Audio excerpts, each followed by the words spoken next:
The clatter of a fork on fine china was a gunshot in the silent, pressurized atmosphere of the gilded cage.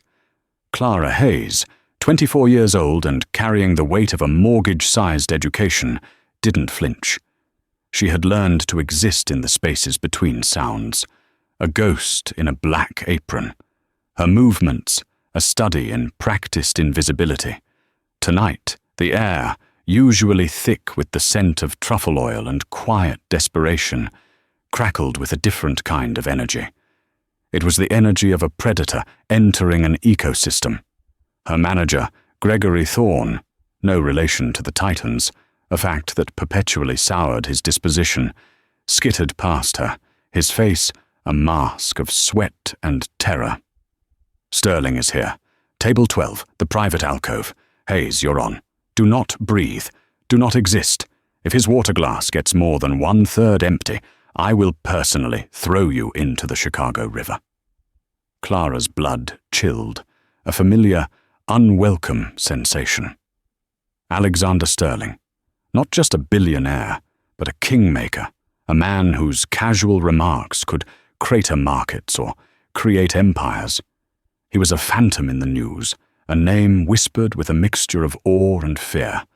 He was known for two things: his ruthless acquisition of failing tech companies and an almost pathological demand for perfection. Her friend Maria, loading a tray with impossibly delicate glasses, caught her eye. "Good luck," she mouthed, her expression grim. The last time he came, he sent a bottle of wine back because he said the grapes sounded apologetic. Gregory fired the sommelier. "What does that even mean?" Clara whispered back, her hands automatically polishing an already gleaming wine glass. "It means you're serving a monster," Maria said, hoisting the tray. "Be wallpaper, Clara. Just be wallpaper and survive." Clara took a steadying breath. Wallpaper. That's what her master's degree in Near Eastern languages and civilizations had prepared her for. 5 years of deciphering ancient Aramaic texts, of tracing the subtle etymological shifts in Gulf Arabic dialects, of sleeping in libraries with the ghosts of forgotten poets. Her thesis, a dense analysis of pre-Islamic commercial idioms and their surprising survival in modern Saudi corporate jargon, had been lauded by her professors as singularly brilliant. Now, her singular brilliance was being channeled into remembering who took their steak medium rare and who was allergic to shellfish. The $120,000 in student loans was a ball and chain she dragged behind her with every step. Her father, a gentle, brilliant archaeologist who had passed away 2 years ago, had instilled in her a love for the history and language of the Middle East, taking her on digs in Jordan and Oman as a child. He'd believed knowledge was a treasure. He never mentioned it was also a crippling financial liability. She picked up the heavy, chilled silver pitcher of water, the condensation clinging to her fingers like a premonition. She pushed through the velvet curtain into the private alcove. The space was dominated by a large, round table and a panoramic view of the glittering Chicago skyline. 2 men were seated. One was older, with a kind, weary face that seemed out of place amidst the opulence. The other was Alexander Sterling. He was younger than she'd imagined, perhaps late 30s, with a severe, almost ascetic beauty. His dark hair was meticulously styled, his suit a masterpiece of understated tailoring that probably cost more than her tuition. But it was his eyes that held her. They were a pale, Arctic grey, and they missed nothing. He wasn't looking at the view or his companion. He was scanning the room, the table, the silverware, as if cataloguing every potential flaw. He radiated an aura of such profound, coiled impatience that Clara felt her own heartbeat speed up in response. "Water, gentlemen?" she asked, her voice a low, professional murmur. Sterling didn't acknowledge her existence. He was deep in a low, intense conversation with the older man, gesturing at a tablet on the table. The older man, who she'd later learn was his chief counsel, Arthur Vance, gave her a brief, apologetic smile. Clara moved with the silent efficiency that was her professional shield. She filled Arthur's glass first. Then she moved to Sterling's side. Her movements were fluid, economical. She held the heavy pitcher, tilting it slowly. The stream of water, a perfect, silent arc into the crystal glass. And then it happened. A single, rogue ice cube, clinging to the inside lip of the pitcher, broke free. It wasn't a splash. It was a tick, the sound of ice hitting glass. But in the charged silence of that alcove, it was a thunderclap. The tiny impact sent a single, minuscule droplet of water arcing over the rim of the glass. It was no bigger than a pinhead. It landed on the polished mahogany of the table, a few inches from the edge of his tablet. A universe of failure in a single drop. Clara froze, the pitcher still in her hand. Alexander Sterling stopped talking mid-sentence. The silence that followed was not empty. It was heavy, suffocating. He didn't look at her. He slowly, deliberately, turned his head and looked down at the single, glistening bead of water. He stared at it as if it were a venomous insect. 1 second, 2, 3. Then his Arctic grey eyes lifted and met hers. There was no anger. There was something far worse. A cold, absolute, and deeply disappointed contempt. It was the look of a god discovering a flaw in his creation. "Gregory," he said. His voice wasn't a shout. It was a low, resonant command that seemed to vibrate through the very floorboards, a sound designed to be obeyed without question. Clara felt a cold dread pool in her stomach. The velvet curtain was ripped aside, and Gregory scurried in, his face ashen. "Mr. Sterling, my deepest apologies. Is there a problem?" "Your server," Sterling said, his voice dripping with a weary disdain as he made a vague gesture in Clara's direction, "is careless. I am attempting to conduct a multi-billion-dollar negotiation, and I am being distracted by this amateurism." "Sir, I am so sorry," Clara began, her voice trembling almost imperceptibly. "It was just one—" "Quiet!" Gregory hissed, his eyes wide with a feral panic. He whipped a folded linen napkin from his jacket pocket, and, with the reverence of a priest handling a holy relic, dabbed at the single drop of water. "I apologize, Mr. Sterling, profusely. It will not happen again. I will handle this immediately." Sterling leaned back, his gaze still locked on Clara. He took in her flushed face, the dark hair pulled back in a severe, functional bun, the cheap polyester of her uniform. He then turned to Arthur Vance and let out a short, mirthless laugh. And then he switched to a language he was certain was nothing more than exotic noise to the hired help. He began to speak in a fluid, sophisticated Najdi Arabic, the dialect of the Saudi business elite. "Hada huwa al-sabab, fi anna hadhihi al-bilad tanhar," he said, his voice laced with a cold venom. "This is why this country is collapsing. They allow children to perform the work of professionals. This establishment is a farce." He glanced back at Clara, a flicker of cruel amusement in his eyes. "Unzur ilayha. لا شك أنها فارغة الرأس كما هي خرقة. لا تستطيع حتى سكب الماء. سأكون مفاجئا إذا كانت تقرأ اسمها." "Look at her. No doubt she is as empty-headed as she is clumsy. She can't even pour water. I would be surprised if she could read her own name." He smirked at Arthur, expecting a shared moment of aristocratic disdain. Arthur, to his credit, merely looked down at the table, his discomfort palpable. Sterling gave Clara one last dismissive glance. "Fakatabida an wajh. Just get her out of my sight."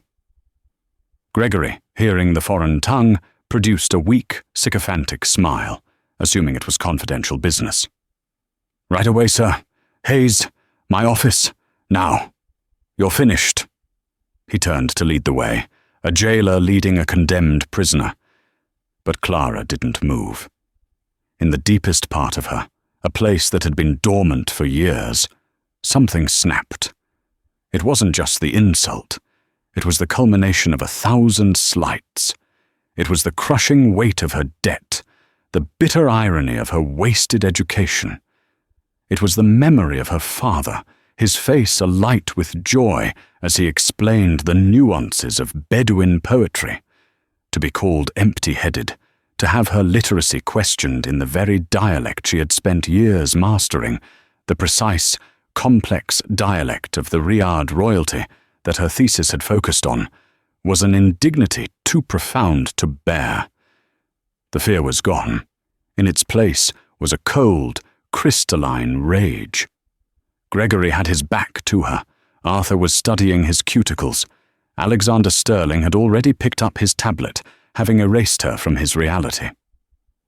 Clara took a single deep breath. She did not raise her voice. She spoke directly to Alexander Sterling, her tone calm, measured, and academic. And she spoke in perfect, unaccented, classical Arabic, the formal language of scholars and kings. Ya Sayyid, iftiraduka ghayru sahih. Sir, your assumption is incorrect. The world seemed to stop on its axis. Gregory froze, his hand on the velvet curtain. Arthur Vance's head snapped up, his mouth slightly agape. On the tablet, Alexander Sterling's finger, which had been swiping through a spreadsheet, stopped dead. He did not turn. His entire body went rigid, as if carved from stone. Clara continued, her voice gaining a quiet, cutting authority. It was the voice of a professor, calmly dismantling a student's flawed argument. Ana lastu farigat al-raz, wafi al-waqi, astat al-kira. I am not empty-headed, and I can, in fact, read. She paused for effect, letting the words hang in the stunned silence. أستت قراءة التقرر المالية على طويلاتك. أستت قراءة شعر المتنبؤ. وبالتأكد أستت قراءة شخصيتك التي كشفتها للجميع ليرها. I can read the financial reports on your table. I can read the poetry of Al-Mutanabbi. And I can most certainly read your character, which you have just laid bare for everyone to see. Slowly, as if moving through water, Alexander Sterling turned his head. The color had drained from his face. The arrogance, the impatience, the sheer force of his presence, it all vanished, replaced by a look of profound, unadulterated shock. He stared at her, as if she had just recited the stock market figures for the next 50 years. Gregory, hearing this stream of incomprehensible sounds, finally spun around. Hayes! What in God's name do you think you're doing? I told you to get out! Clara ignored him, her eyes locked with Sterling's. She then switched from the formal Arabic to the very same sophisticated Najdi dialect he had used to insult her. Her accent was flawless, imbued with the subtle inflections of someone who hadn't just studied the language, but had lived it. Wa ala dhalik, she said. The shift in dialect a deliberate, surgical strike. كفاءة لا تحددها قطرة ماء واحدة. تماما كما أن شخصية الرجل لا ينبغي أن تحددها الأموال فحسابه البنك. لكنك يا سيد تجعل هذه الحجة سبت الدم. Furthermore, my competence is not defined by a single drop of water, just as a man's character should not be defined by the money in his bank account. But you, sir, are making that a very difficult argument to support. Arthur Vance let out a small, strangled gasp. Alexander Sterling simply stared, speechless. This waitress, this ghost, this piece of furniture had not only understood his private, venomous insult, but had answered it. She had corrected his grammar, lectured him on his character, and then, as a final, crushing act of intellectual dominance had mirrored his own elite dialect back at him with a precision that his own multi-million-dollar language tutors would have envied. "What is going on here?" Gregory shrieked, his professional terror curdling into rage. "Are you harassing this customer, Hayes?" Clara finally broke her gaze from Sterling and turned to her manager. She switched back to English, her voice a calm, clear bell. "Mr. Thorne, this gentleman insulted me. He called me an empty-headed, clumsy child and suggested I was illiterate. He did so in Arabic, assuming I was too ignorant to understand." Gregory's eyes darted between Clara and the pale, silent billionaire. "Mr. Sterling, I'm sure there's been a misunderstanding. She's overwrought. She's not mistaken." The voice belonged to Alexander Sterling. It was quiet, strained, and stripped of all its earlier authority. He was looking at Clara, but for the first time, he was seeing her. The shock on his face was slowly being replaced by something else, a dawning, complex calculation. "She understood every word," he said in English. Gregory's world visibly imploded. He stared at Clara with a new kind of horror. You speak that?" "I have a master's degree in it," Clara said simply. You're fired," Gregory finally sputtered, stabbing a trembling finger toward the curtain. "Fired! Insubordination! Disrespect! Get out! Clear out your locker and get out of my building!" Clara looked at Gregory's blotchy, furious face. Then she looked at Sterling. He was just watching her, his expression now completely unreadable. He didn't intervene. He didn't defend her. He didn't stop the manager. He just watched, his Arctic eyes processing 1,000 variables a second. A bitter laugh almost escaped her lips. Of course. What had she expected? A white knight. He was Alexander Sterling. She was the help who had dared to embarrass him. "Fine," Clara said. She reached behind her back and untied the strings of the black apron, the symbol of her servitude and her failure. She folded it into a neat square and placed it on a nearby service stand. "I'll expect my final paycheck in the mail." She looked directly at Alexander Sterling one last time. "Have a pleasant evening, Mr. Sterling," she said, in crisp, clear English. Then she leaned forward, just enough for only him and Arthur to hear, and whispered in perfect Arabic, "Wahazan sardan fu safkatik, satahtaj ilayya. And good luck with your deal. You're going to need it." She turned and walked through the velvet curtain, not with the hurried shuffle of a disgraced employee, but with the measured stride of a scholar leaving a concluded lecture. She didn't slam the door. She let it fall shut with a soft, final click, leaving Alexander Sterling alone in the ruins of the silence she had created. The cold Chicago wind hit Clara like a physical blow, snapping her out of her righteous haze and back into the brutal reality of her situation. She was unemployed. Her rent was due next week. Her student loan payment, a monstrous $950, was due in 10 days. She had exactly $381 in her bank account. The act of defiance that had felt so powerful, so necessary in the alcove, now seemed like a catastrophic act of self-sabotage. She had stood up to a billionaire, yes, but now she was facing eviction. Pride, she realized, was a luxury she couldn't afford. She went home to her cramped basement apartment, where the view from her window was a panorama of passing ankles and dirty slush. She collapsed onto her lumpy, second-hand couch and did something she hadn't allowed herself to do since her father died. She wept. She cried for the unfairness of it, for the years of study that led to nothing, for the crushing, relentless pressure of a debt she had no hope of repaying. The next 2 days were a blur of grey, soul-crushing despair. She spent 16 hours online, firing her resume into the digital void. She applied for barista positions, for receptionist jobs, for a night shift stocking job at a grocery store. She sent her academic CV to 3 translation agencies, all of which sent back automated replies stating they required a minimum of 5 years of in-field commercial experience. Her expertise, it seemed, was worthless without a corporate stamp of approval. On the 3rd morning, her phone, which had been ominously silent, buzzed with an unknown number. She ignored it, assuming it was a debt collector. It buzzed again, this time with a voicemail notification. With a sense of weary resignation, she listened. A message for Ms. Clara Hayes. A crisp, hyper-professional female voice stated, "My name is Eleanor Vance, Executive Assistant to Mr. Alexander Sterling. Mr. Sterling requests a meeting with you this afternoon at his offices. A car will be at your address in 30 minutes. Please be ready."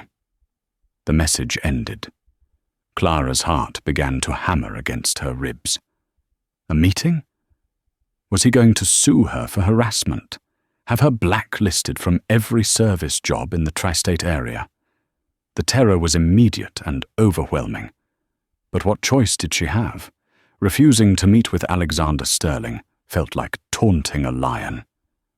She splashed cold water on her face, pulled on the only interview-appropriate outfit she owned, a simple black dress and a worn cardigan, and tried to tame her hair. She felt like a lamb being summoned to the slaughterhouse. Precisely 30 minutes later, a silent black Audi A8L, its tinted windows like polished obsidian, glided to a stop in front of her building. The driver, a stoic man in a dark suit, opened the rear door for her without a word. The interior smelled of rich leather and quiet power. As the car pulled away from the curb, she felt like she was crossing a boundary into another world, leaving her old life behind. The car descended into a private underground garage beneath a staggering skyscraper of black glass and steel, Sterling Tower. The driver led her to a private elevator. He used a key card, and the elevator ascended with silent, terrifying speed, the floors blurring past without stopping. The doors opened directly into a penthouse office. The room was immense, a minimalist cathedral of glass and steel. The 3 outer walls were floor-to-ceiling windows, offering a god's-eye view of Chicago and the vast, grey expanse of Lake Michigan.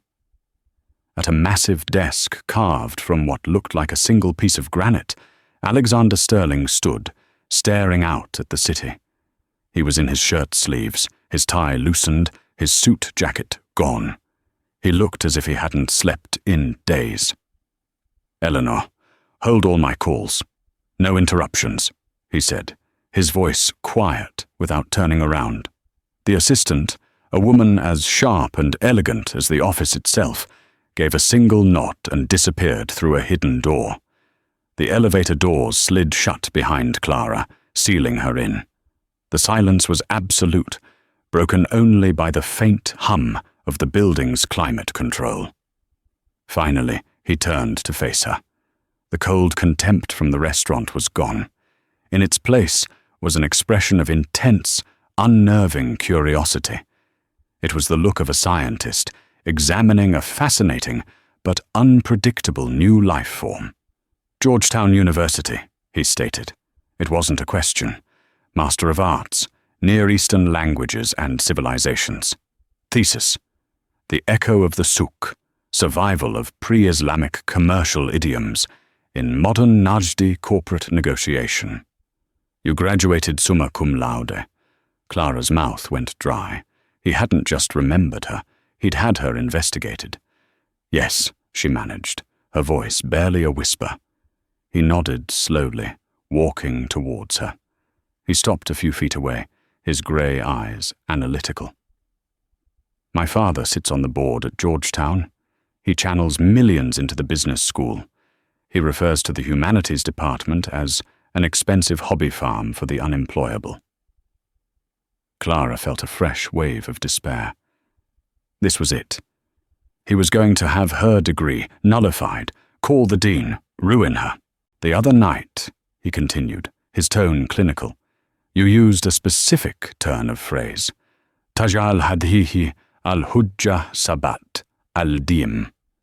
You make this argument difficult to support.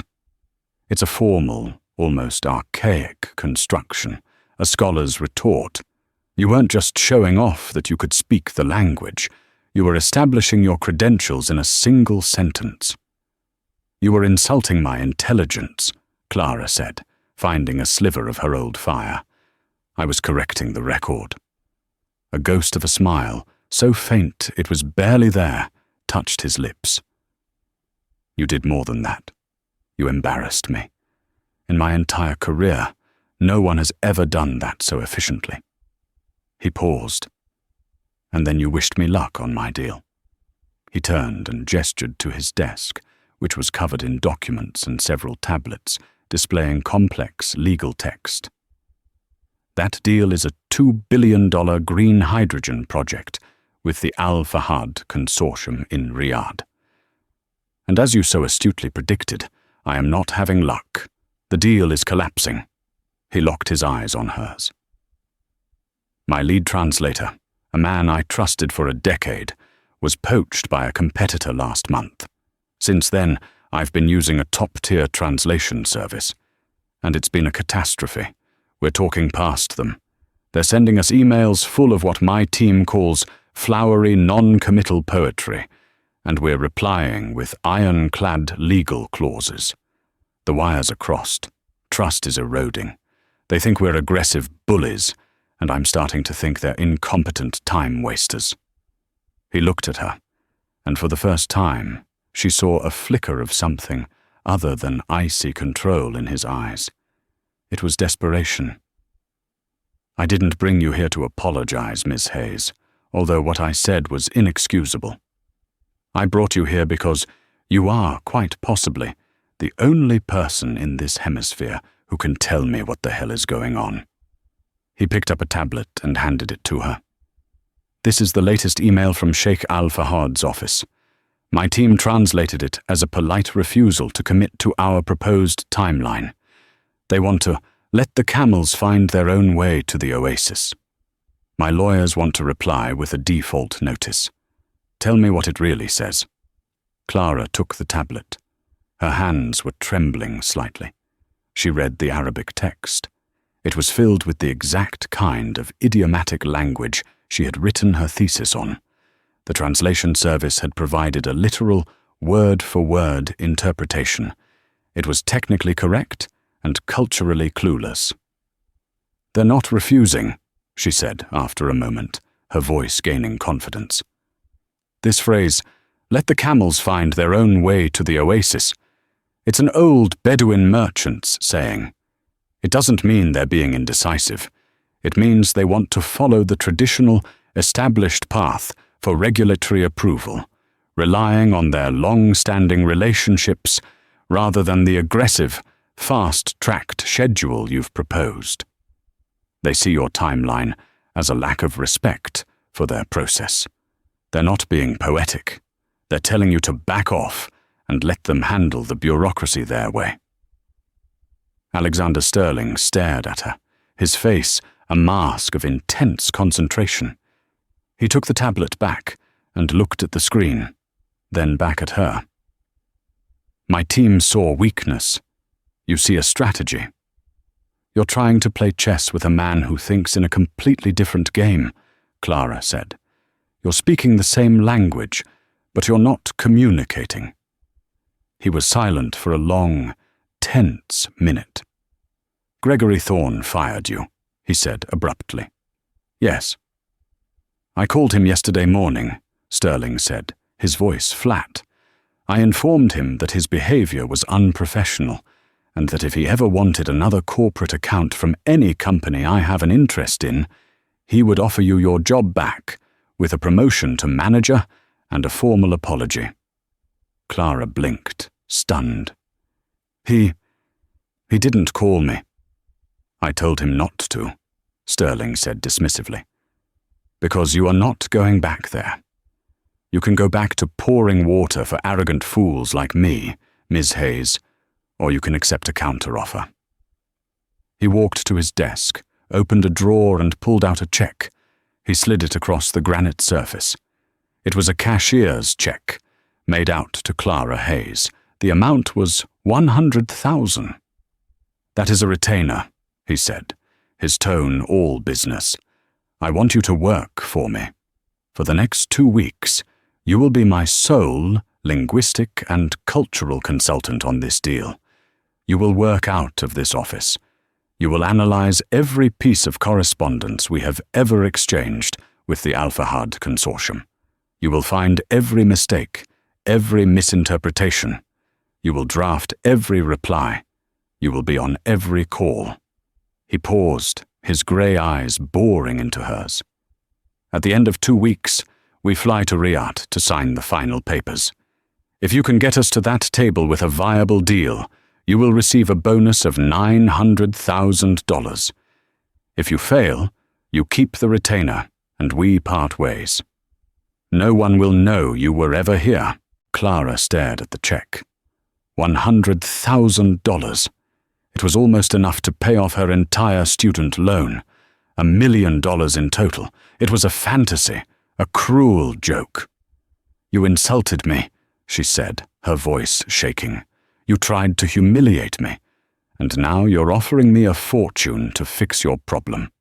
"The irony is not lost on me," he said, his voice sharp. "I am in a compromised position. I need an expert. Your 30-second lecture in my dining alcove was a more impressive job interview than any I have conducted in the last 5 years. I'm not hiring the waitress. I'm hiring the scholar who was masquerading as one. The question is, are you that scholar, or was that just a moment of lucky defiance?" Clara looked from the check to his face. He wasn't joking. He was testing her. This wasn't just a job offer. It was a challenge. A chance to prove that her knowledge was not a hobby, but a weapon. The cold clarity she'd felt in the restaurant returned, sharper than ever. "I have conditions," she said, her voice steady. A flicker of respect appeared in his eyes. "I would expect nothing less. First, I am not your employee. I am a consultant. I report directly to you and only to you. My analysis is not to be filtered through your lawyers or your board." "Agreed," he said without hesitation. "Second, during this period, my assessment of cultural and linguistic intent is final. If I tell you an approach is culturally deaf, you will listen. I am not an assistant. I am your chief strategist in this matter." "Agreed. And third," she said, taking a deep breath, "you will apologize." He raised an eyebrow. "I believe I already—" "Not to me," she cut in. "When this deal is done, you will come with me to Georgetown. You will meet the dean of the College of Arts and Sciences, and you will personally endow a full scholarship, in perpetuity, for the Near Eastern Languages Department. It will be named for my father, Dr. Robert Hayes, so that the next person with this unemployable skill set doesn't have to serve tables to survive." Alexander Sterling was silent for a long moment, studying her. She met his gaze without flinching. This was her price. Not just money, but a validation of the world her father had loved, the world Sterling's own father dismissed. Finally, he gave a curt, decisive nod. "Done." He extended a hand across the desk. "Welcome aboard, Miss Hayes." Clara took his hand. It was cold and firm. "Let's get to work, Mr. Sterling." The next 2 weeks were a brutal, exhilarating immersion. Clara was given a temporary office that was larger than her entire apartment, with a stunning view she never had time to look at. She worked 18-hour days, fueled by coffee and a ferocious sense of purpose. She dissected years of emails, contracts, and meeting transcripts. She discovered the problem was far worse than a simple mistranslation. The previous translator, a man named Faris Kazmi, hadn't just been incompetent. He'd been subtly sabotaging the deal. He had been inserting false friend clauses, legal terms that looked identical in English and Arabic, but had vastly different legal implications in Saudi contract law. He had been translating Sterling's firm, direct proposals into language that sounded arrogant and dismissive, while translating the Sheikh's polite, indirect requests into language that sounded weak and evasive. He was deliberately creating friction, poisoning the well. Clara suspected he was now working for Sterling's main competitor, aiming to make the deal collapse so his new employer could sweep in. She presented her findings to Sterling in a tense, late-night meeting. She laid it all out, the pattern of mistranslation, the poison pill clauses, the escalating hostility. Sterling listened in stony silence, his face growing darker with every slide of her presentation. When she finished, he stared at the wall for a full minute.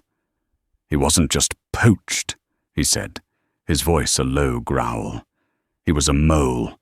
He's been playing me for months." He looked at her, his eyes like chips of ice. "Can you fix it?" "Fixing it isn't enough," Clara said. "We can't just correct the language. The trust is broken. We have to rebuild it. We go to Riyadh not as negotiators, but as partners, seeking to mend a relationship that was deliberately damaged by a third party. We start with an apology and an explanation." "I don't apologize for the actions of traitors," Sterling said, his pride bristling. "This isn't for you, Mr. Sterling," Clara replied, her voice firm. "It's for the deal. You will be apologizing for being deceived, for allowing a venomous actor into the conversation. You'll be framing it as a shared grievance. It turns Sheikh Al-Fahad from an adversary into an ally, united against a common enemy." He studied her, the muscle in his jaw working. "You're not just a linguist, are you, Ms. Hayes?" "My father used to say that archaeology wasn't about digging up pots," Clara said quietly. "It was about understanding the people who made them. Language is the same. It's not about words. It's about the intent behind them." He nodded slowly. "Draft the opening statement. I'll say whatever you tell me to say." The boardroom in Riyadh was a cavern of polished marble and gleaming glass, overlooking a city that seemed to have sprung fully formed from the desert sand. On one side sat Sterling, Arthur Vance, and Clara. On the other sat Sheikh Mohammed Al-Fahad, a man of immense presence and dignity, flanked by his 3 sons and a team of advisors, and at the Sheikh's right hand sat their lead translator and advisor, Faris Kazmi. Clara felt a jolt of ice in her veins. He was here. He hadn't just been a mole. He had successfully jumped ship and was now advising the other side. He gave Sterling a thin, triumphant smile, then glanced at Clara, dismissing her as a junior associate. The Sheikh began, his voice a deep, courteous rumble, translated by Faris. "Mr. Sterling, we are glad you have come. However, we have reviewed your latest draft, and we find it aggressive. Your insistence on full operational control is a matter of great concern." Faris's translation was smooth, but Clara heard the subtle shift. The Sheikh had used the Arabic word hasim, which meant decisive or firm. Faris had translated it as udwan, aggressive. The poison was still being administered, right here in the room. Before Sterling could reply, Clara leaned forward. Following their plan, she addressed the Sheikh directly in formal, respectful Arabic. "Your Excellency, Sheikh Al-Fahad, may I have your permission to speak?" The Sheikh and his sons looked surprised. Faris Kazmi's smug expression faltered for a second. He narrowed his eyes at Clara. "You may," the Sheikh said, intrigued. "My name is Clara Hayes. "I am Mr. Sterling's senior cultural and linguistic advisor," she began. "On behalf of Sterling Global, I must begin with a profound apology. We have recently discovered that our previous communications have been deliberately manipulated by our former translator, who did not serve the interests of this partnership. His translations, we now realize, were designed to create friction and mistrust. The arrogance you perceived was his invention, not our intent. We came here today not to dictate terms, but to sweep the sand from the tent and speak plainly, as partners should." She looked directly at Faris Kazmi as she spoke. A flicker of panic crossed his face before he smoothed it over. A murmur went through the Saudi delegation. Sheikh Al-Fahad stroked his beard, his dark eyes. The silence that descended upon the boardroom in the wake of Faris Kazmi's expulsion was a physical entity, a vacuum that sucked the air from the room. It was heavier than any negotiation tactic, more absolute than any signed decree. The deal was not saved. It was shattered, the fragments glittering on the marble floor alongside the ghost of a traitor's career. Arthur Vance looked as if he'd aged a decade, his legal mind unable to process a reality that had veered so violently off script. Sterling was preternaturally still, his face an unreadable mask of granite. But Clara could see the furious processing behind his Arctic eyes. He was recalibrating, calculating the cost of this catastrophic victory. It was Sheikh Al-Fahad who finally broke the spell. He did not laugh. The moment was far too grave for such a release. He rose slowly, his traditional thobe giving him the gravitas of a desert patriarch from a bygone era. His gaze, dark and penetrating, settled not on Sterling, but on Clara. He spoke in a low, resonant Arabic, the formal language of council and court. "Al-hikma latat da'iman, ma al-lihya al-bayda." Wisdom does not always come with a white beard. He took a step towards her, his sons watching with a mixture of awe and apprehension. "You have done more than expose a viper today, Miss Hayes. You have reminded me that the most valuable commodity in any venture is not oil nor gold, but sharaf, honor. And the truest guardian of honor is clarity." Clara met his gaze and bowed her head slightly, a gesture of respect that felt more natural to her than any she had performed in a black apron. "Your Excellency," she replied in the same formal tongue, "clarity is merely the light. The honor was already in the room. It was simply obscured by shadows." The sheikh considered her words, a slow, thoughtful nod, acknowledging the diplomacy of her response. He then turned to Sterling, his expression now one of shrewd reassessment. "Mr. Sterling, your technology is impressive. Your capital is vast. But these things are common. What this young woman possesses, that is rare. You came to my country to build a facility of steel and glass, but the foundation of any lasting structure is trust, and ours has been poisoned from the start. A poison for which I am accountable," Sterling stated, his voice devoid of emotion, but carrying the weight of command, "and which I will purge." "Indeed," the sheikh said. "Therefore, we will not sign this agreement today. The terms are tainted by deception." Arthur Vance's face fell, but the sheikh raised a hand. "Instead, we will draft a new one, from the beginning. Your team and mine. And at every meeting, on every call, in every draft, Ms. Hayes will be present, not as a translator, but as an arbiter of intent. Her approval on the clarity and honor of the language will be a required signatory clause. These are my terms. Accept them, or your journey has been for nothing." Sterling didn't hesitate. "We accept." He looked at Clara, and for a fleeting second, she saw something in his eyes that was beyond calculation. It was a raw, unadulterated acknowledgement of power, Her power. He had come to conquer a market, and had instead been saved by a skill his world had taught him to dismiss as worthless. The flight back to Chicago was a 14-hour suspension in time, a silent, pressurized tube hurtling through the stratosphere. They sat in plush leather seats that swiveled, in a cabin that felt more like a minimalist apartment than an aircraft. Arthur Vance had fallen into an exhausted sleep almost immediately, a legal brief still open on his lap. Below them, the wrinkled, abstract tapestry of the world unspooled, deserts giving way to seas, seas to the dark, sleeping land masses of Europe.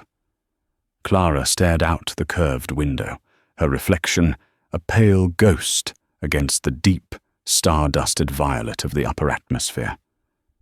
The adrenaline of the past 2 weeks had finally receded, leaving behind a profound, bone-deep weariness and a strange, hollow ache. She had won. She had done the impossible. She had faced down a monster, exposed a saboteur, and single-handedly salvaged a $2 billion international deal. The promised bonus, a sum of money so vast it felt like a clerical error, would soon be hers. And yet, she felt a disquieting sense of loss. She thought of Faris Kazmi, not with pity, but with a clinical sadness. She had not merely defeated him, she had annihilated him. She had used her knowledge, the beautiful, intricate thing her father had gifted her, as a weapon of absolute destruction. She had watched a man's life crumble into dust based on her words. The power was intoxicating, but its aftertaste was bitter. Her father had taught her that language was a tool for understanding, for connection, for unearthing the shared humanity in forgotten texts. She had just used it to professionally execute a man in a marble boardroom. "That paper you cited," Sterling's voice cut through her thoughts, startlingly quiet in the cabin's hum. He was holding a glass of what looked like whiskey, the amber liquid catching the soft glow of a reading light. He hadn't touched it. The Cairo Journal of Commercial Law, the Trojan subcontractor gambit. I had Arthur's associate try to find it while we were waiting at the airfield. Clara turned from the window, a faint, weary smile touching her lips. And he found nothing, because it doesn't exist. It wasn't an accusation. It was a statement of fact, delivered with a grudging admiration. "No," Clara confirmed, her voice barely a whisper. "It doesn't." He swirled the whiskey, the ice clinking softly. "You didn't just translate or advise. You improvised an entire academic framework in a foreign language under extreme pressure to create a trap. You made him the living embodiment of a theory you invented on the spot. You forced him to either confess his ignorance of a non-existent text or stay silent and prove its thesis." He finally looked at her, his grey eyes searching. Where does that come from? The question was more profound than he likely intended. It wasn't about her education, it was about her essence. "My father was an archaeologist," she said, the words feeling strange and sacred in this sterile, luxurious space. "He spent a decade excavating a small, forgotten trading post in the Rub al Khali. Everyone said it was a waste of time. Nothing of value. No gold, no tombs." She looked down at her hands, imagining the grit of sand under her nails. But he found thousands of potsherds, tiny broken pieces of clay, and on them he found inscriptions, not poetry or royal decrees. They were shipping manifests, debt ledgers, complaints about spoiled goods, contracts for camel rentals, the mundane language of life. Sterling listened, his usual coiled impatience replaced by an unnerving stillness. "He taught me that you can learn more from a merchant's complaint than a king's boast. A king tells you what he wants you to believe. A merchant's ledger tells you the truth of how the world actually worked. It's all about reading the patterns in the broken pieces." Faris Kazmi, he was just another potsherd. His greed, his arrogance, his methods. They weren't new. They were just a modern version of an ancient pattern. I didn't need a real academic paper. The original text is written into human nature. He was silent for a long time, staring into his glass. The hum of the engines was the only sound. My father, he said finally, his voice strained, believed human nature was a liability to be managed, a variable to be controlled, and, if necessary, eliminated from the equation. He built this company on algorithms, on data, on the cold, hard math of asset and liability. He would have seen Faris as a data breach. He would have seen the Sheikh's focus on honor as an inefficiency. He finally took a sip of the whiskey. He would have looked at your entire education, your life's work, and priced it at 0. He looked at her, and the mask was gone. In its place was a profound, aching weariness that seemed to emanate from his very soul. He was wrong, and I have spent my entire life using his broken tools to build my own kingdom. The confession hung in the air between them, more intimate than any physical touch. It was a glimpse into the gilded cage he had built for himself. "We land in 5 hours," he said, his professional tone returning like a shield. "The funds, all of them, will be wired to your account by noon. Take some time. A week. Then come to my office. We need to discuss the new terms of our arrangement." Clara simply nodded, turning back to the window. Outside, the first faint blush of dawn was painting the edge of the world, a fragile line of fire separating the endless night from the coming day. And she felt suspended between the two, a ghost no longer, but not yet anything else. The first thing Clara did after walking into her cramped basement apartment was breathe. The air was a familiar mix of old books, damp concrete, and the faint scent of her neighbor's cooking. It was the smell of her life, of her struggle. It felt more real than the recycled, climate-controlled air of the jet. She dropped her bag, kicked off her shoes, and sat at the small, wobbly desk where she had sent out hundreds of useless job applications. She opened her laptop, the screen illuminating her tired face. She navigated to the Student Loan Service's website, a page that had been a source of constant, low-grade terror for years. She logged in. The balance stared back at her.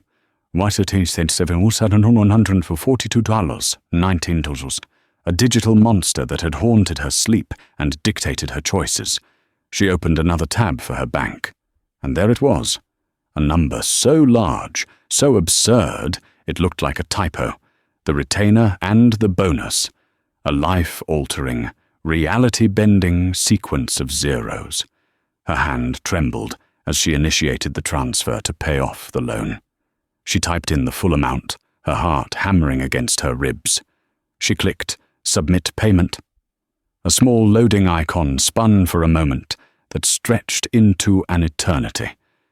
Then the words appeared. Payment successful.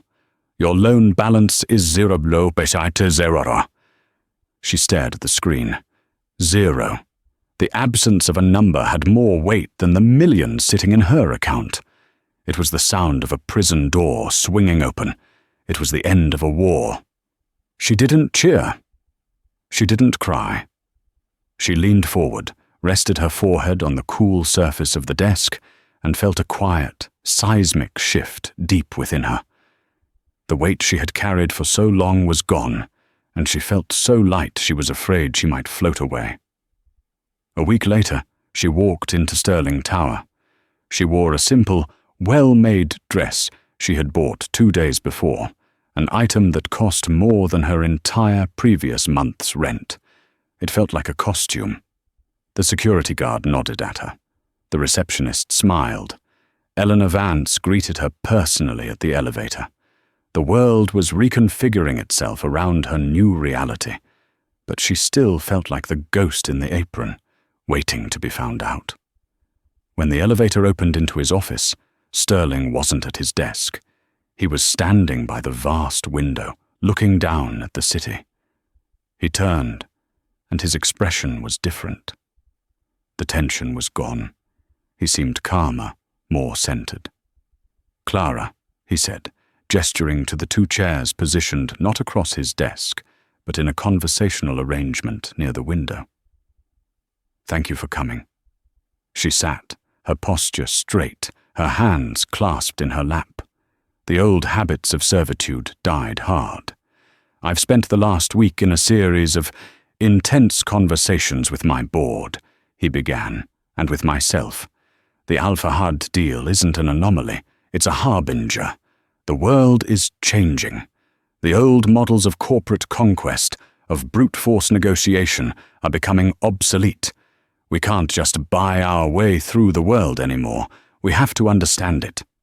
He sat opposite her, leaning forward, his intensity focused entirely on her. "I am restructuring the company. I'm creating a new, independent division, Sterling Global Strategies. Its mandate will be to oversee the human and cultural element of every major international deal we undertake. It will have veto power over legal and finance. It will not be a support service. It will be the tip of the spear." He slid a heavy, leather-bound portfolio across the small table between them. She didn't open it. "This isn't a job offer, Clara. An employee can be overruled. A consultant can be dismissed. I want you as a founding partner in the new division. 20% equity. You will build your own team. You will create your own methodology. You will not work for me. You will be my partner in dragging this company into the 21st century." Clara stared at him. The sheer scale of the offer, sucking the air from her lungs. This was not a reward. It was a coronation. It was a kingdom. "Why?" she asked, the word small but sharp. "You could hire a dozen former ambassadors, a team of academics. Why me?" "Because they're all part of the system," he said, a flicker of the old ruthlessness in his eyes. "They know how the game is played. I need someone who understands why the game exists in the first place. I spent a week reviewing every mistake we made in the Alpha HUD deal before you arrived. Every single one stemmed from a failure of imagination. We couldn't imagine a world where honor was more valuable than a deadline, where indirect language was a sign of strategy, not weakness. We saw words and you saw worldview." He stood and walked back to the window. "I don't need more employees, Clara. I need a new perspective. I need someone who can read the patterns in the broken pieces." She finally looked down and opened the portfolio. It was all there. The corporate structure, the financial projections, the partnership agreement, a new life, codified in legal jargon. She could feel the ghost of the girl who wept in her basement apartment watching her, terrified and in awe. She closed the portfolio and met his gaze. "I accept," she said, her voice steady and clear. "On two conditions." A slow, genuine smile spread across his face. "I was hoping you'd say that." "First," she said, her voice gaining strength, "the scholarship. At Georgetown, in my father's name. It will be the first official act of the partnership. It will be funded not as a charitable donation, but as a strategic investment in the kind of talent this company has now acknowledged it cannot survive without." "Done," he said without hesitation. "Second," she continued, leaning forward slightly, "my title. I will not be a director or a vice president. My official title on the board, on my business card, and in the charter of this company will be Chief Strategist and Arbiter of Intent." Sterling's smile widened. It was a title that was both academic and absolute, a perfect fusion of her world and his. It was a title that defined a role no one else could fill. "Done," he repeated. He extended his hand. Welcome to the company, partner. She took his hand. The grip was firm, warm, and felt like the closing of a circuit. As she stood, she looked out the window at the sprawling, indifferent geometry of the city below. For years, she had moved through it invisibly, a servant at the bottom looking up. Now she was at the summit, looking down. She finally understood. Her father had been wrong about one thing. Knowledge wasn't just a treasure to be unearthed or a bridge to be built. In the right hands, at the right time, it was power. A quiet, devastating power that could dismantle a man or build an empire. And her work, she realized with a sudden, breathtaking clarity, was only just beginning.